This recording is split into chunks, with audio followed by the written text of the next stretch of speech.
This is a series of lectures. We will go over from the basic knowledge and understanding of motion capture and performance analysis to the practical hands-on experience as we go through. And today is the very first lecture, and I will talk about the basic understanding and knowledge of motion capture and performance analysis.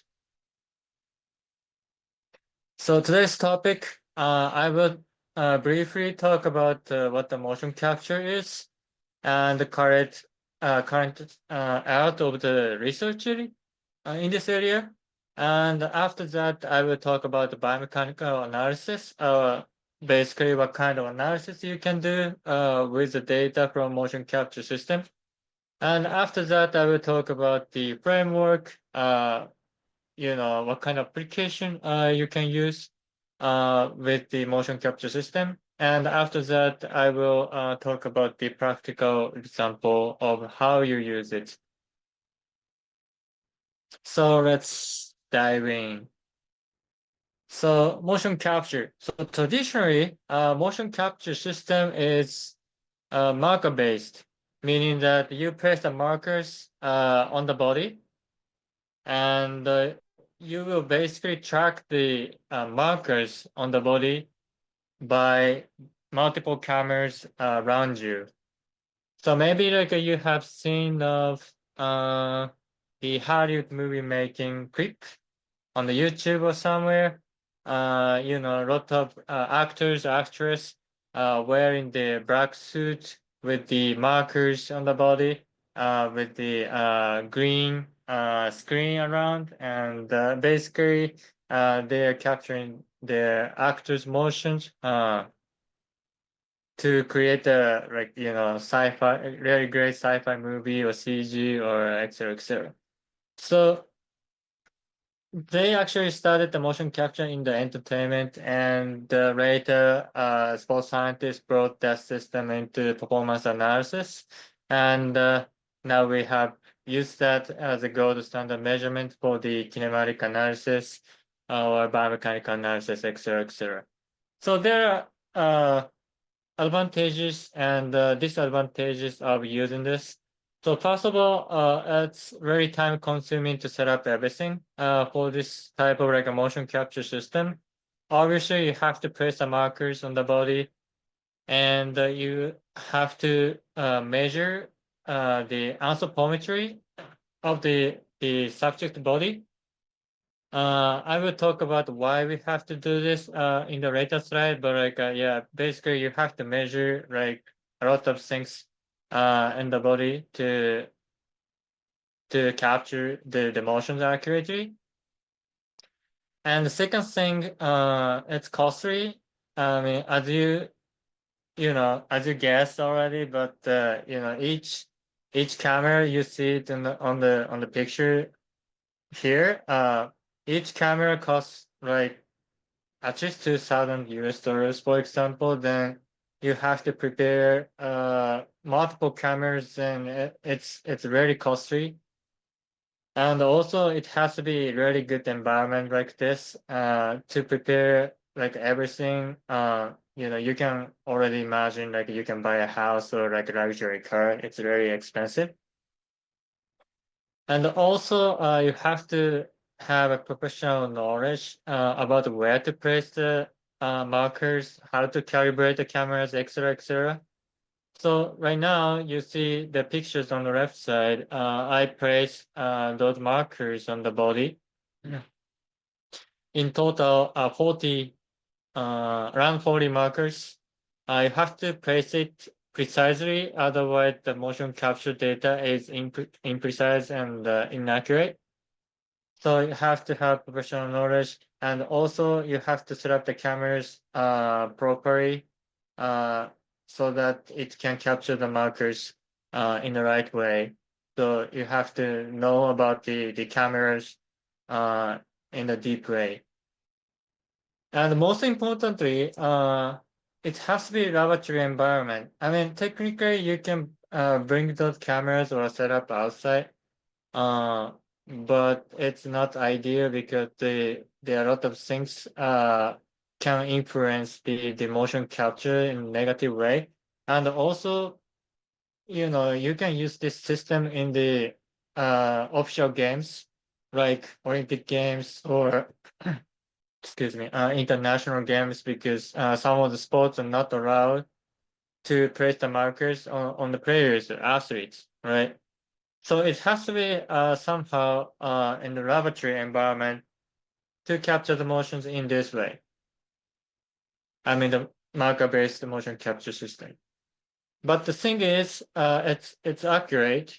It's considered as a gold standard measurement, meaning that we usually use this system as a reference to validate a new motion capture system, etc., etc.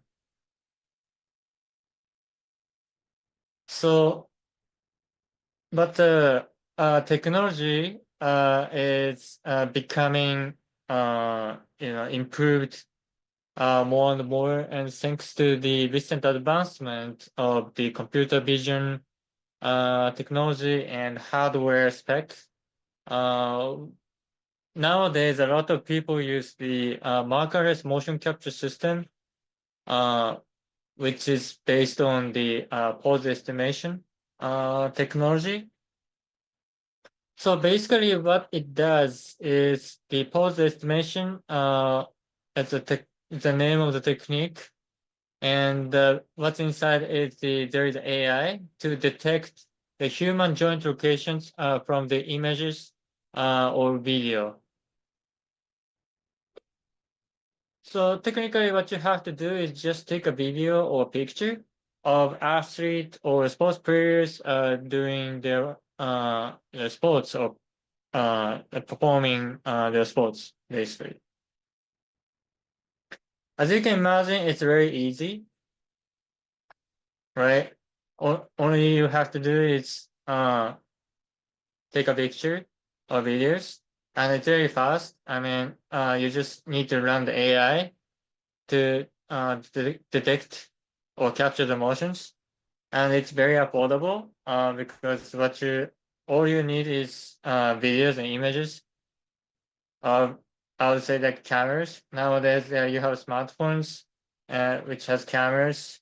That's uh, usually more than enough for Macros motion capture system using pose estimation. And most importantly, you can use this technology almost anywhere, as long as you can, take out your smartphone and capture, take a video recording.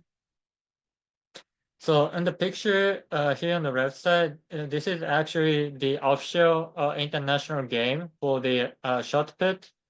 Uh, you know, we just took a video. Of course, we took a permission of it, but all we have to do is just take a videos, and we did the pose estimation and we capture the motion and did the kinematic analysis afterwards. So this is very important because the real performance uh, can be seen most of the time in the offshore games like Olympic Games and international games, etc., etc. The kinematic analysis, as a scientist, like we want to capture the motion as real performance as possible. Then, sometimes in the laboratory environment, like athlete or sports players feel that, it's like distractive. Uh, so it's very important that like we set up the environment as real as possible. I mean, it's possible using this type of technology. But the thing is, uh, the accuracy is a bit questionable since this is a new technology.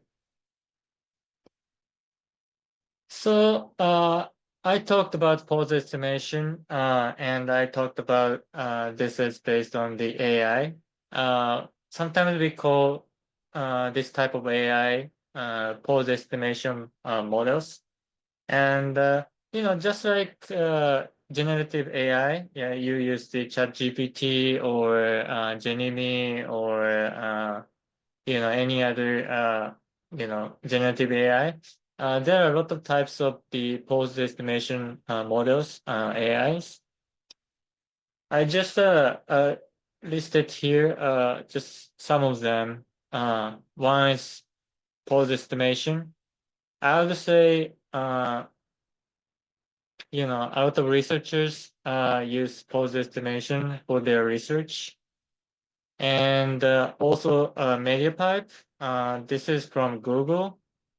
This is very famous. It's because Google provides this AI for a lot of application integration, and it's very fast and really developer friendly for mobile application or a lot of applications. And another thing I usually you know have attention to recently is the MATLAB's model. I will talk about this model in the later slides, but this is a very important model because it can capture the motions in 3 dimension just using the single camera. And as you can see, I put a lot of the comments on each model. Each model has advantages and disadvantages, and when you do the biomechanical analysis, you have to consider whether it's motion capture is 2-dimensional or 3-dimensional. Is it like fast enough to do the real-time assessment or not, et cetera, et cetera. So I don't go details at this point, but I want you to just know, there are a lot of types of the pose estimation model in the market.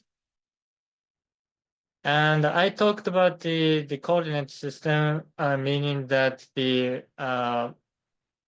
pose estimation model can capture the motion in 2D, 3D, and I put MediaPipe as 2.5 dimension, meaning that it can capture the motion in 3D technically, but the coordinate points, the reference point or origin of coordinate is always center of the hip. It doesn't matter you move left or right or up and down or back and forward. The origin is always 0 right here. The problem is that you cannot calculate the distance, absolute displacement from here to somewhere. For example, in the gate analysis, it's important to calculate step length, for example, or stride length, or how much how many meters you move from left and right or back and forward, for example. In MediaPipe, it's not possible because the coordinate system you capture with this model is the center of the hip and it doesn't move. It's always 0, 0, 0. On the other hand, the MATLAB's model, like I mentioned in the last slide, it captures the motion in its absolute coordinate in 3D. So in technically, you can calculate the displacement of the human. So if you move, to the left, you can track the measurement or a displacement from this to left or to the right or to the forward or to the back. So this is very important when you do the kinematic analysis. So, I just mentioned that gate analysis, some of the variables are calculatable with MediaPipe, but some are not, like step length, stride length, etc., etc. But you can calculate joint angles, hip angles, knee angles without any problems. So that's a very important concept. I will maybe talk about this in the later series of lecture. But this is a really important concept. So I mentioned that the pose estimation, the accuracy is a bit questionable since it's a new technology. So I conducted some validation studies, meaning that try to find out the accuracy of the pose estimation measurement uh, against the gold standard measurement, which is traditional motion capture system like marker-based motion capture system. So I did it for general movement. I did it for taekwondo movement. I did it for shot put movement. And in the next slide, I summarize the average or like it's not actual average errors, but like I usually see around 10 degrees of the errors uh, when people compare the measurement from markerless motion capture system and reference measurement, which is marker-based motion capture system.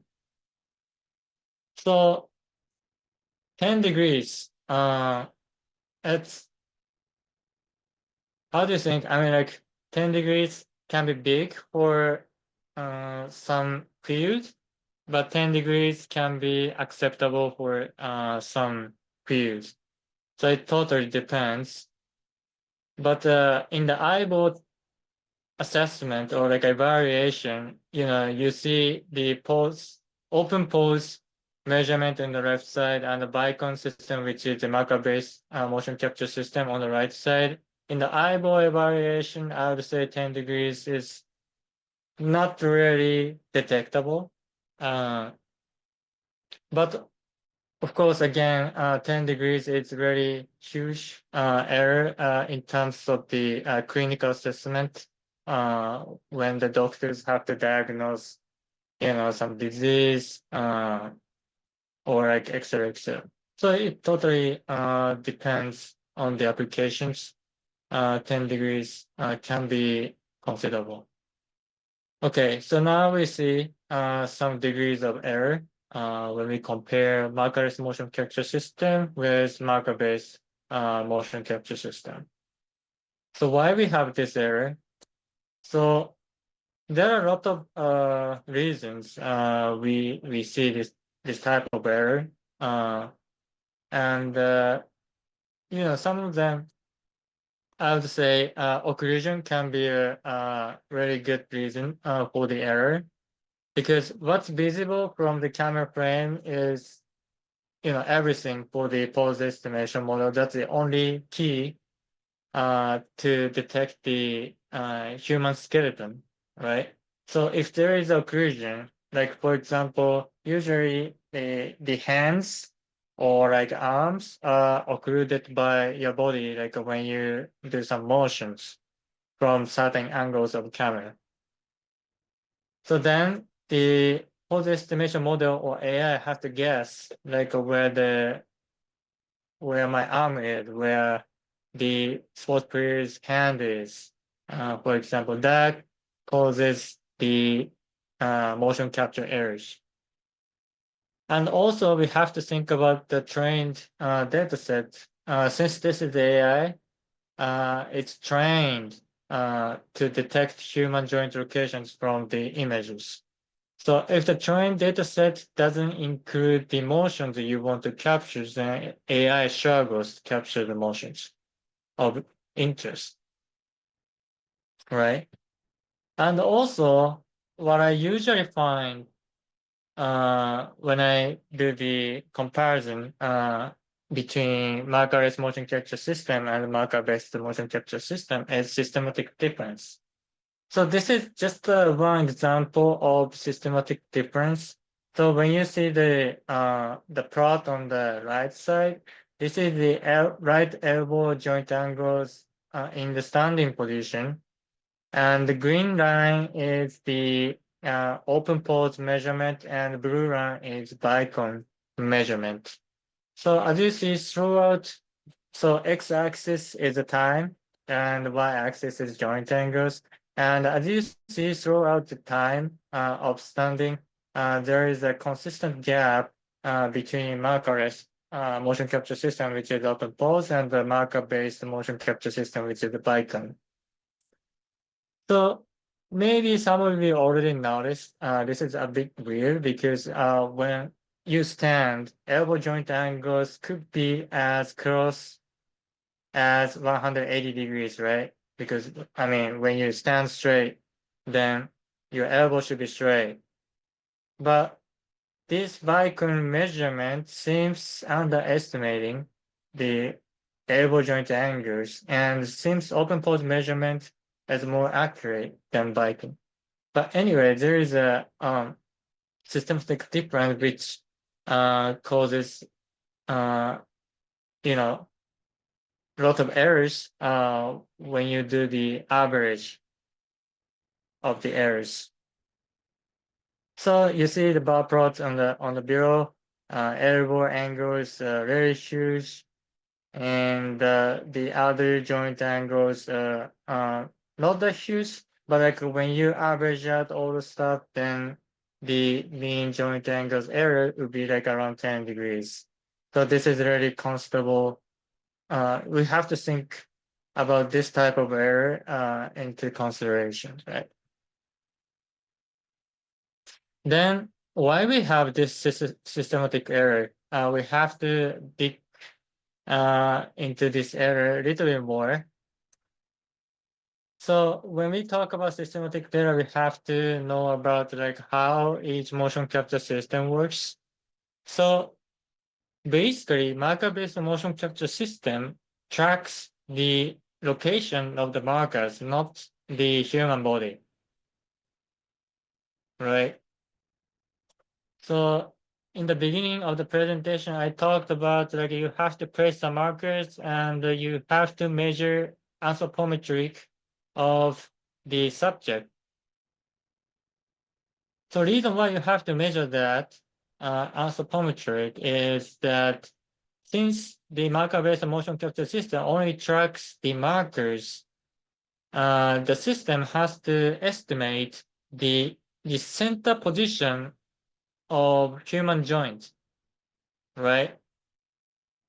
So you have to know the displacement from the center of the joint to the markers so that the system can know where the center of the human joint is.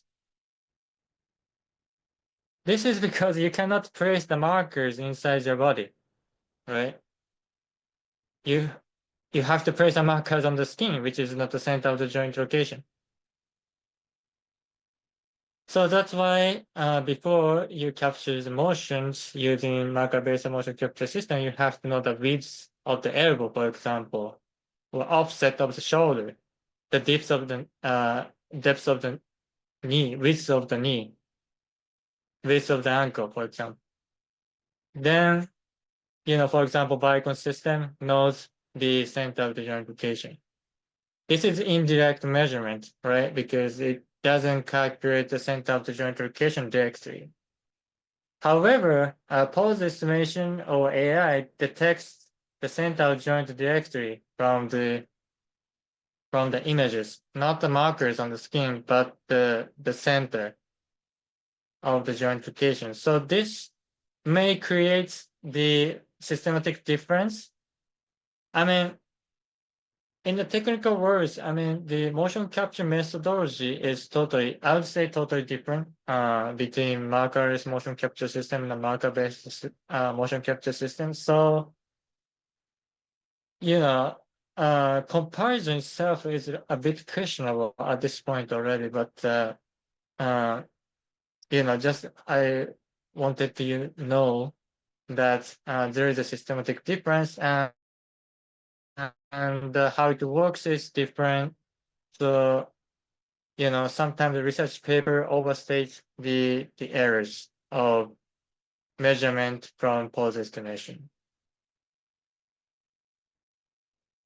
Okay, so this is the basic understanding knowledge of the motion capture system. And now I will move to the biomechanical analysis. So when it comes to biomechanical analysis, there are two types of analysis is possible. One is kinematics, and another one is dynamics, or we can call this kinetics. So difference between kinematics and kinetics is whether analysis involves the force. So kinematics, it doesn't involve force. So it only just like kinematics without force. So for example, what you usually get is joint position. Then if you have three joint positions, then you can calculate angles, for example. Then if you take derivative of position or angle, then you can calculate velocity or angular velocity. And if you take another derivative of that, then you can take the acceleration or angular acceleration. So that's like a basic outside variables like you can use for kinematic analysis or biomechanical analysis using kinematics.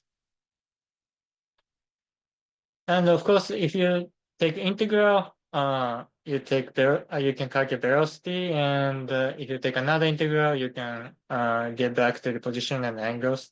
In the pose estimation, I mean, in the kinematic analysis, using pose estimation, you don't really do the integral, but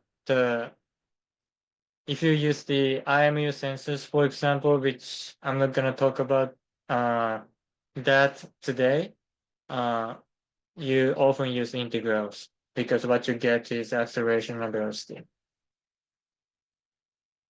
So those are variables. And for example, like when you take a videos, 6 frames per second, for example, 6 frames per second, meaning that you take 60 frames, 60 images in 1 second.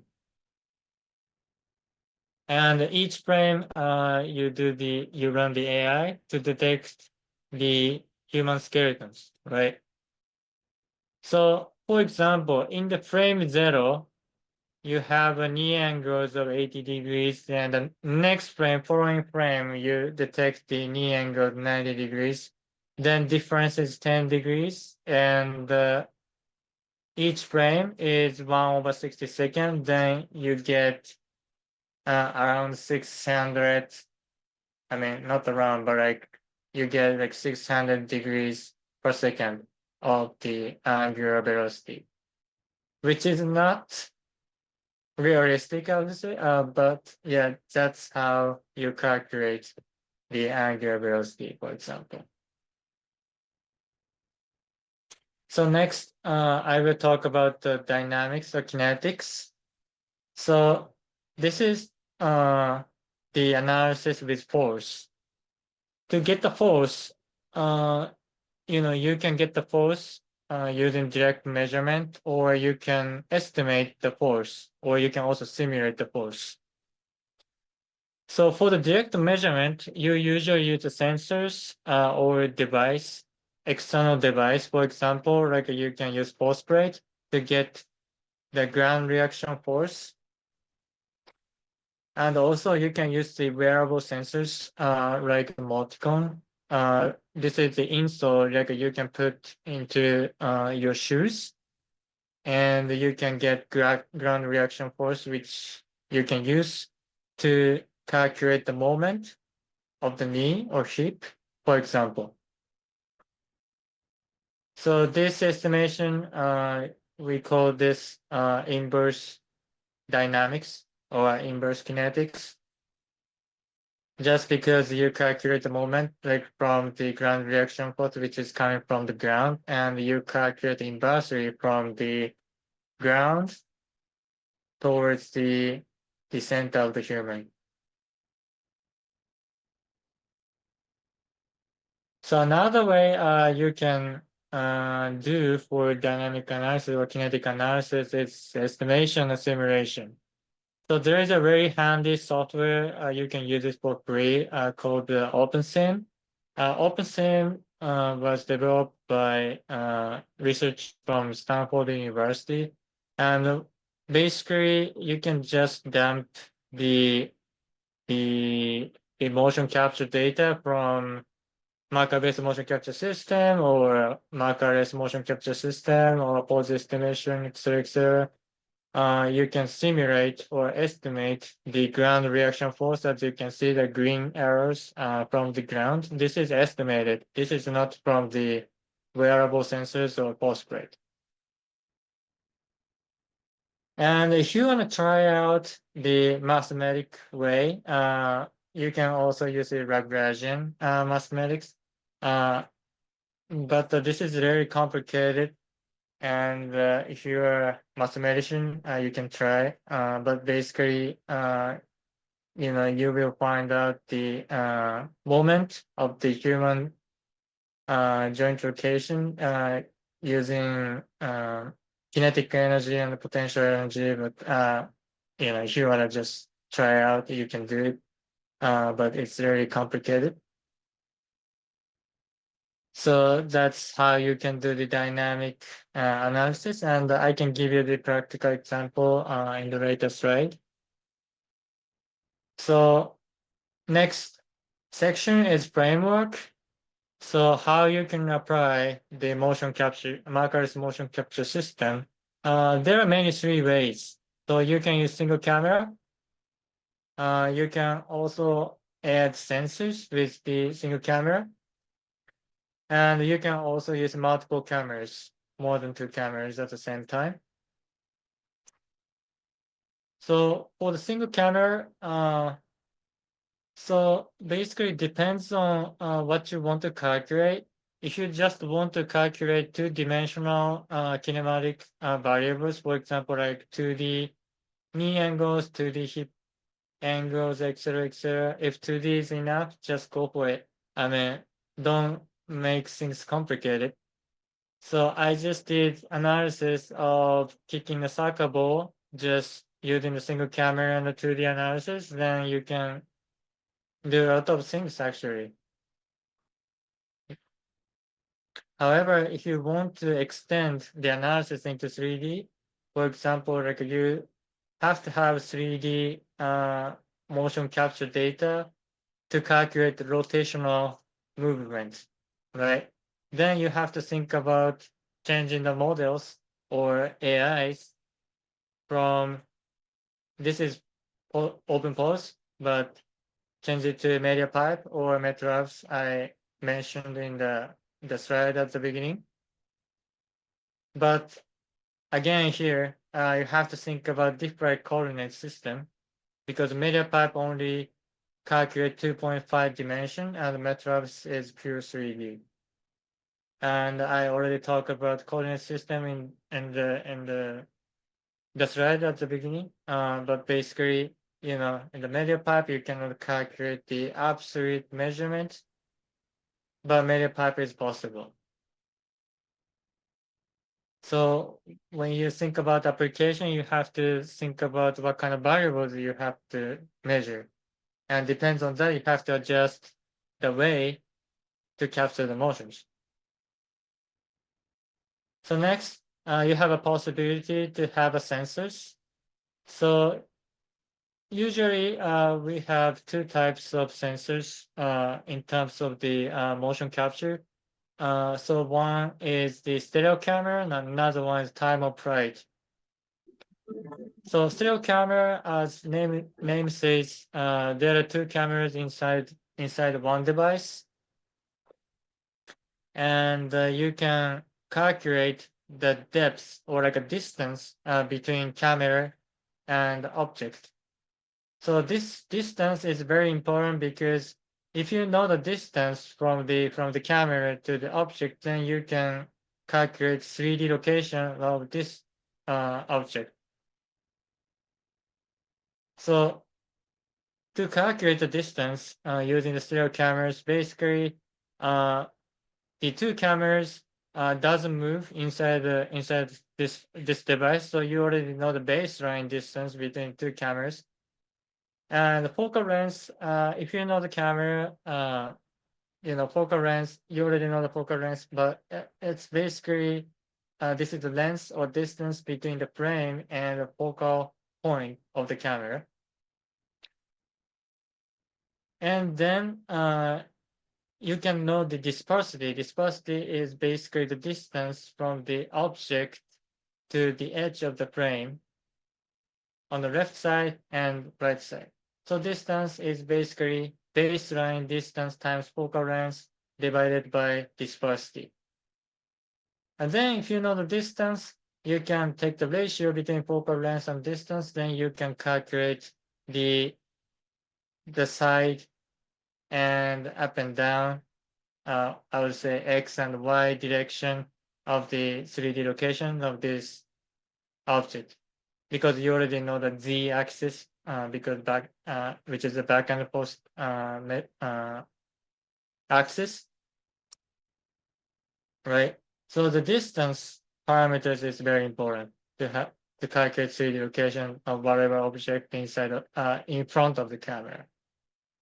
So time of flight uses different technology. So nowadays, smartphone has this type of technology. If you have a iPhone Pro, 16 Pro, 15 Pro, for example, then you already have this type of sensors. So this sensor works calculating the traveling time of the light. So this sensor emits the light, and the light hits the object and bounce back to this sensor, and this sensor calculates the time of traveling, right? Since the speed of light source is constant, then as you already know, you can calculate the distance by the time. Then if you know the distance is the same thing, you can have a ratio between focal length and distance, then you can calculate the 3D location of this object. The thing is, stereo camera, the resolution, it depends on the camera spec. So if the stereo camera is Full HD, then resolution is Full HD. But time of flight, resolution could be much higher because it's not the camera, basically. So the resolution is much higher in time of flight compared to the stereo camera. But since time of flight uses light source, you cannot calculate the distance of black object because black is black because it absorbs the light. So when the light hits the black object, then it absorbs the light. It's never bounce back. That means you cannot calculate the time of the traveling, which leads to not missing the time measurement. So that's the disadvantage of time of flight technology. And also, you can use multiple cameras. And when we talk about 3D motion capture using multiple cameras, we call 3D reconstruction. Why? Because we are living 3D world, so everything is 3D, right?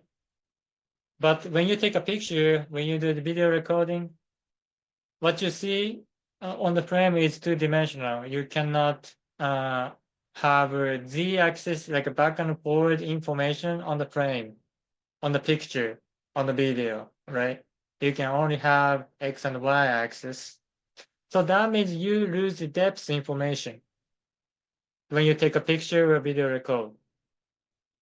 But by having multiple cameras from the different angles, you can estimate the true 3D locations.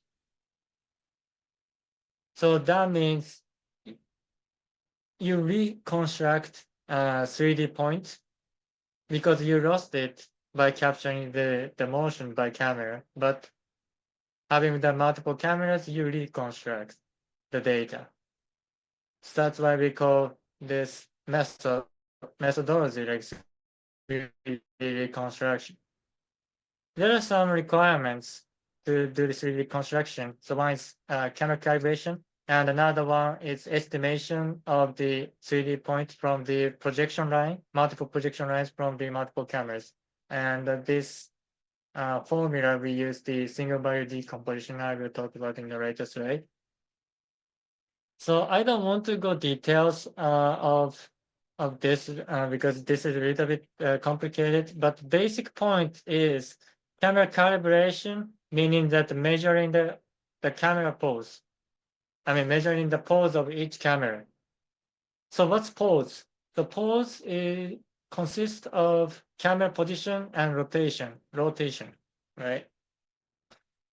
So this is a little bit complicated formula, but the basic point is if you know the camera position and rotation, so there are 12 cameras I used in the past.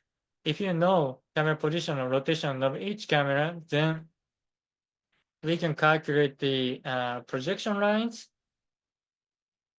And by having the multiple projection lines, the crossing point is the 3D point, like a true 3D point. I will explain that in the later slide. But that's the basic process like you do for the 3D reconstruction. But camera calibration, you can do it in the multiple way. You can use the calibration cage, for example, like this, or you can use the chessboard like this. So by detecting like a chessboard cross section on the black and white squares, you can know this camera position and rotation and this camera position and rotation. By knowing 3D point of this calibration cage and corresponding 2D points from the each camera view, then we can know this camera position and rotation, this camera position and rotation, etc., etc., etc. So this is how you can calibrate the camera. Another way you can do the camera calibration, you can use the computer vision technology, which is available from the AI core. This is the really nice, fancy platform made by Google. But I will skip this explanation because this is a little bit complicated technologies behind, but basically you don't need to use calibration cage. You don't need to use the chessboards. You just need to scan the environment and know the camera position and rotation of each camera. Then you can do the 3D reconstruction.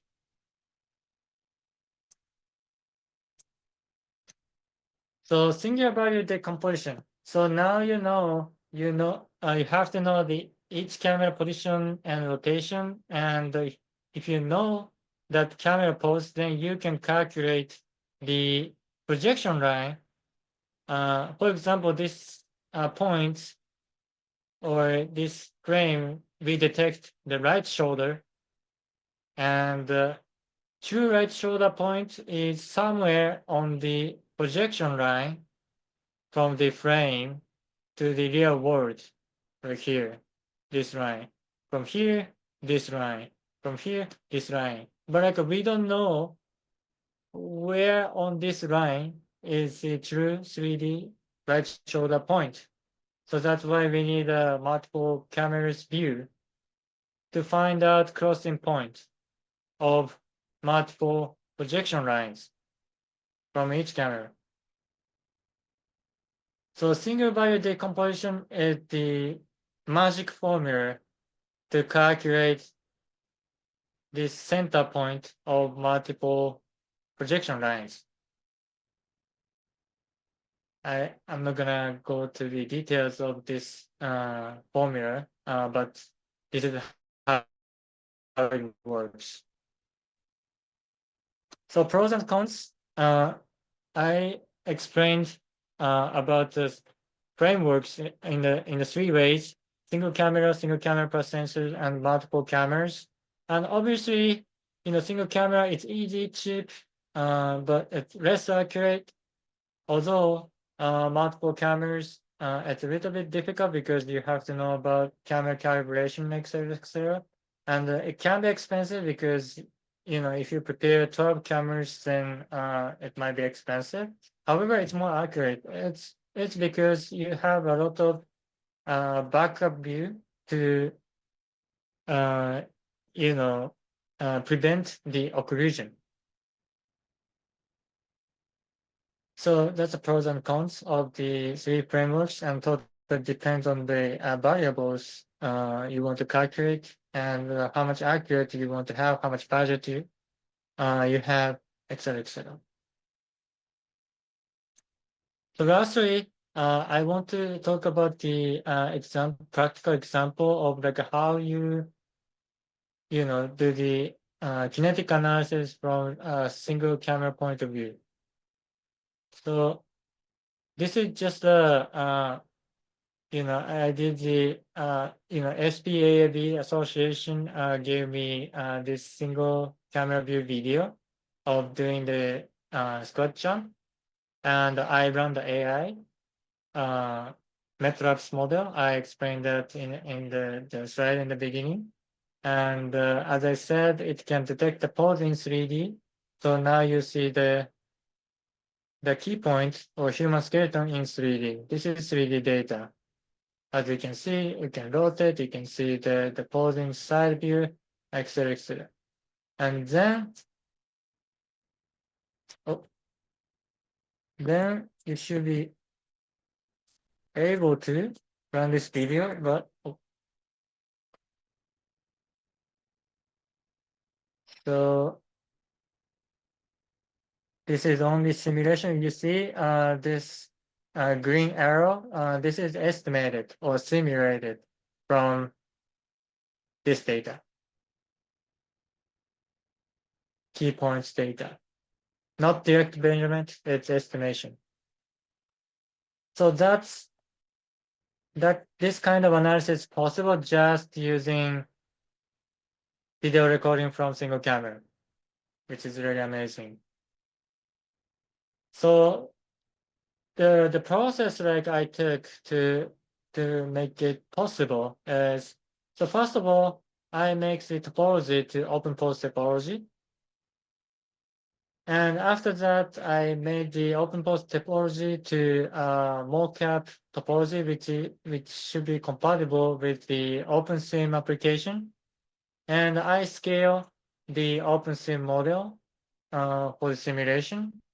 And I just run the inverse kinematics and the inverse dynamics afterwards. So to open pose topology, so basically MATLAB's model can output or detect a lot of key points, but we don't need all of the points. So just trim the unnecessary points to make it open pose topology like this. And then this is revolution or like advantage of the OpenCap. So OpenCap is the another software which was developed by Stanford University, and I will talk about how you use this OpenCap to simulate the dynamics in the later lectures in the practical hands-on lecture. But basically, OpenCap inside the OpenCap, there is another AI we call the LSTM model, which is trained by 3D OpenPose topology and mocap topology. So this AI, if you dump the 3D OpenPose data, they output mocap data, for example, Bicon topology data, meaning that this AI arguments some additional key points from this open pose key points to this key points.